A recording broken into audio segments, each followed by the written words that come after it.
Hello, my name is Foz Farhan. I'm the Botanical Pharmacist and welcome back to the Forage and Make video. Today I'm going to be showing you how to make a floral printed wall hanging. So it's actually not just floral, it's leaves and flowers and berries actually. And really it's a chance for you to explore the pigments that are there naturally in plants and leaves and flowers and berries and so on. And the reason I'm doing it today is because this time of year, summer, we've got lots of these out. So particularly the berries, I was quite keen to use the blackberries, which obviously stain, and sort of they're renowned for staining our fingers, our lips and so on. So I just thought I'd do that and show you how to do that, and you can use it as a memento for the summer. And the other reason it's a good thing to do is it helps you connect to nature, which is what I'm always advocating, connecting with nature and getting to know the plants that are around you. So this time we're looking at the pigments and the colours. So rather than focusing on the medicinal and herbal properties, I just want to talk about pigments. So the pigments really are there in the plant. The one we know most of is chlorophyll. So that's the pigment that gives us a green. But there's also anthocyanins. So these are the purpley pigments. And there's also the carotenoids. So these are the orangey colours. So for example, that you get in carrots. And the reason the plants have these colours, obviously with chlorophyll, it's to absorb the sunlight and to make photosynthesis, to take part in photosynthesis and turn sunlight into sugar and fuel. And obviously that goes into the whole food chain, which we benefit from as well. But the other ones, so the anthocyanins, the carotenoids, you would have heard of beta carotene, you would have heard of some of these other pigments, the flavonoids, and they are all there to help develop the plant, and also there is protection. So anthocyanins, for example, the purple pigment that's in blackberries and blueberries, is highly antioxidant, so that helps fight the free radicals in the body and obviously in the plant, to protect it. So the free radicals are damaging the cells and so on, and they can cause disease. So obviously in people it's implicated in cancers and heart disease and so on.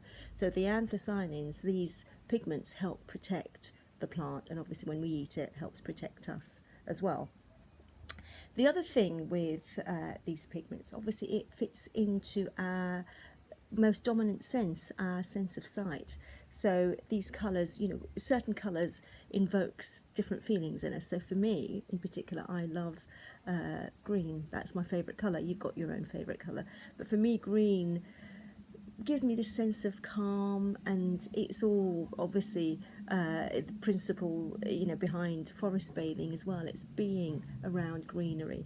Now some people like blue, so blue skies, blue seas. So all these colours invoke different feelings in us, and it's sort of when they talk about chakras in some of the traditional medicine and cultures, they're talking about this inner energy that obviously we can't put our hands on, but it's there, and obviously that's why we have this sense of well-being. So that's a bit about the colours.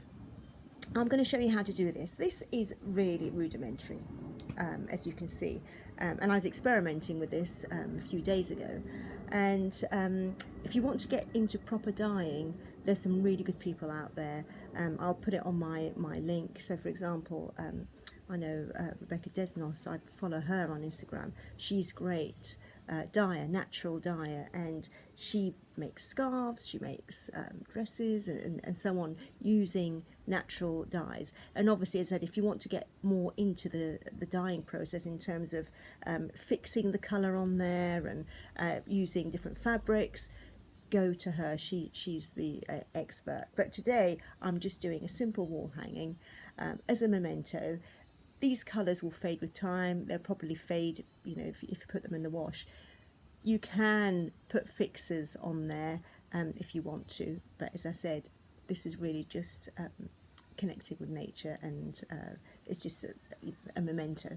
So the way I did this is using flower and leaf hammering or pounding.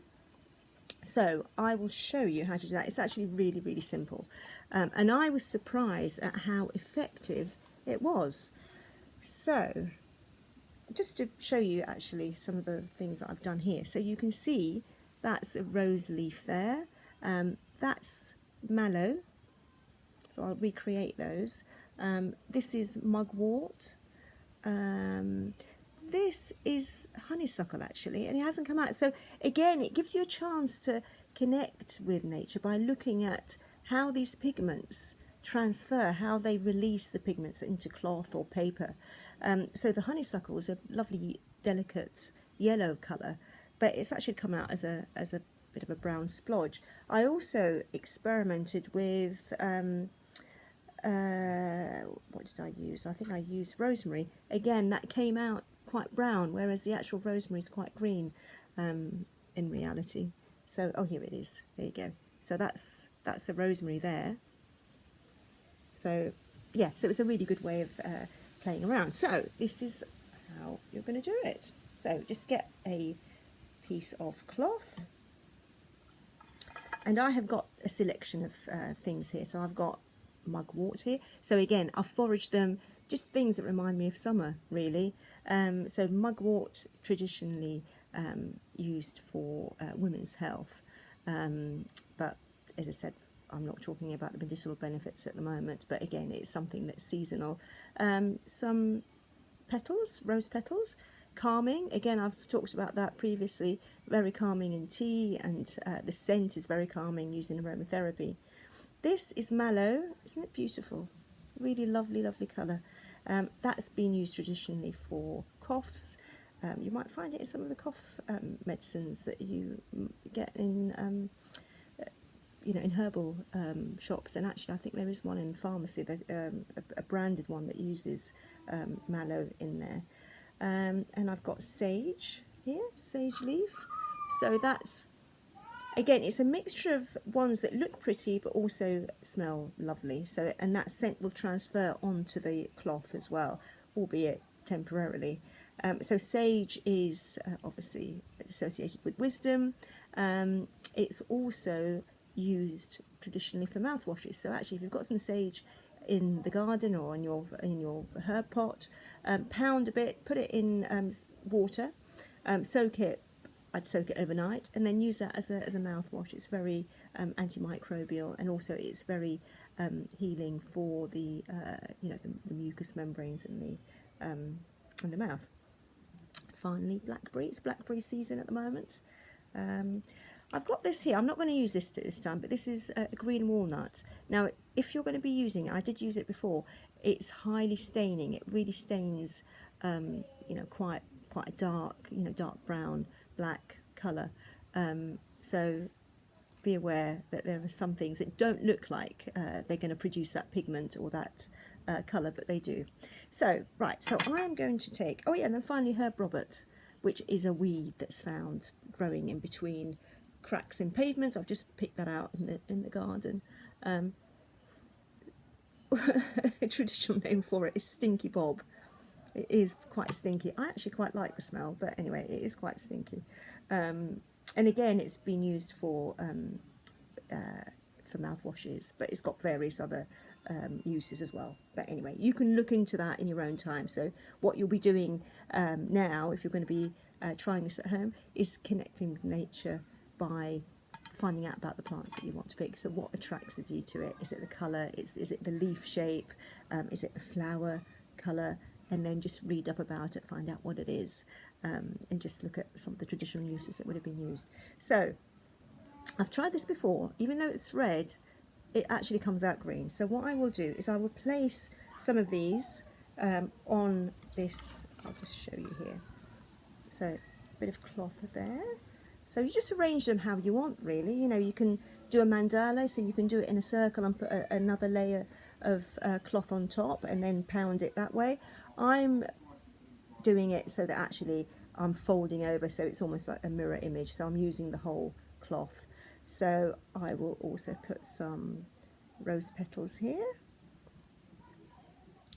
And again, you know, this is all mindfulness. This is, you know, when you're connecting with nature, and actually if you're doing anything artistic, you're in the moment, and you are just harnessing or you know, using your creative side.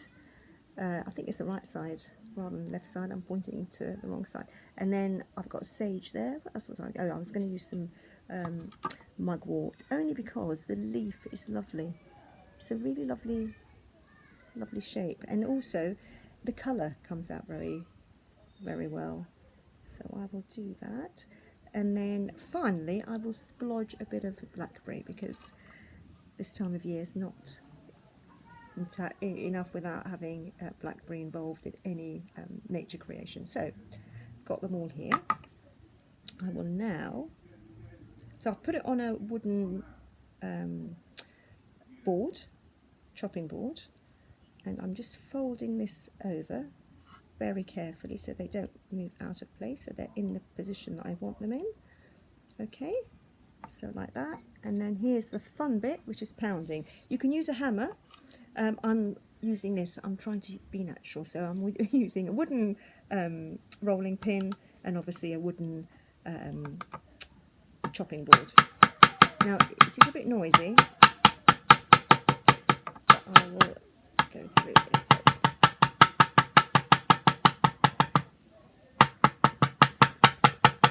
And it's about really pounding it through, so that actually the colour starts coming through the top layer of cloth. Now you can use any cloth really. I mean, I use a tea towel. No, in fact it was a duster that I found, because I thought I'd experiment first. This is a muslin cloth, which is quite lots of holes in it, so that's it. So excuse the noise.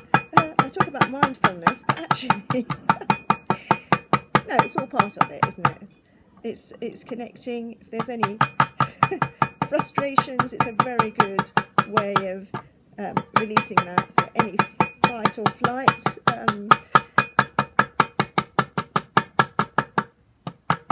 nervous energy, it's a really good way of getting rid of that. Right, so moving on to the mallow now. I will hold that up in a minute actually. I don't want to do that now because it may dislodge them, and it'd be nice to keep the shape of the flowers in there. Now when I did the sage earlier, you could really see the leaf, you know, the veins in the leaf, they come out really, really well, really imprinted well.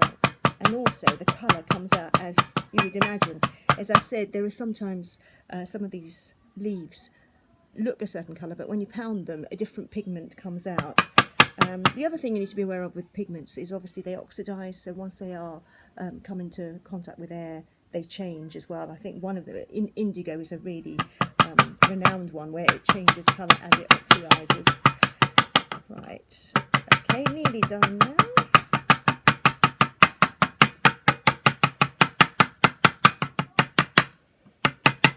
And then finally, squishing that lovely blackberry. Now when I did that before with the blackberry, actually the colour seeps through the edges, so it actually, you know, over time it will slightly change anyway. Right, I think we are there.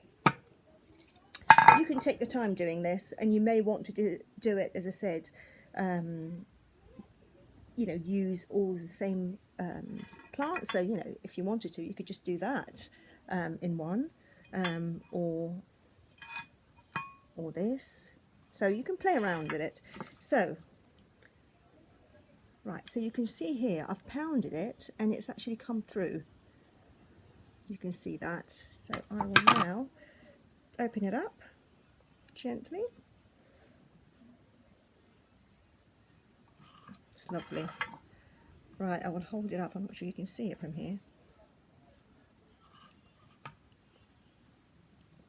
So the colours actually have come through really well. So the Herb Robert, which actually has come out as red there, that they're the rose petals.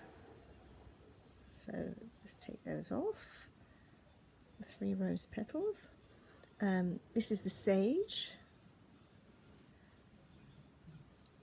That hasn't come out as well as it had done before, but that's probably, I'd use a different sort of cloth, so again you can experiment with the cloth. There, got the mallow there, that lovely purple colour. That's the mugwort, which I don't think has come out very well actually. I don't think I've pounded it long enough. I was trying to spare your ears.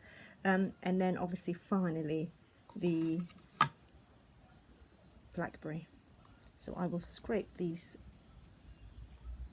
seeds off, and actually you can leave it to dry and then you can scrape that after. So you can see actually that's come out much better than I thought it would do. So Herb Robert at the top, 3 rose petals, you've got the purple mallow flower next, and then in the middle is the sage, which I don't think I pounded it well enough. I'll show you one I did before. Mugwort hasn't come out as well, and then finally the blackberry. And what you can do is you can hang it like that, or you can put a bit of you know, stick or something like that, and then just hang it up on the wall, a memento for the summer. Someone suggested actually turning it into a face mask, so that's the other, you know, if you're dab hand at sewing, you can do that also. And then this, I just wanted to show you the sage, because actually I was quite impressed with how the sage came out before. It's absolutely perfect. You can see that. That's walnut. As I said, I was experimenting with that. And then again, this is the mugwort, which has come out much better here than it has on the one I've just done. And then that's the honeysuckle, which has come out as a brown splodge. So I hope you enjoyed the video.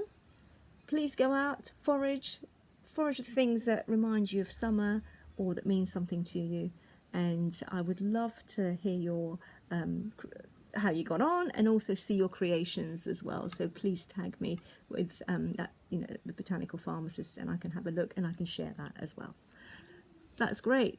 Thank you very much. See you in the next one.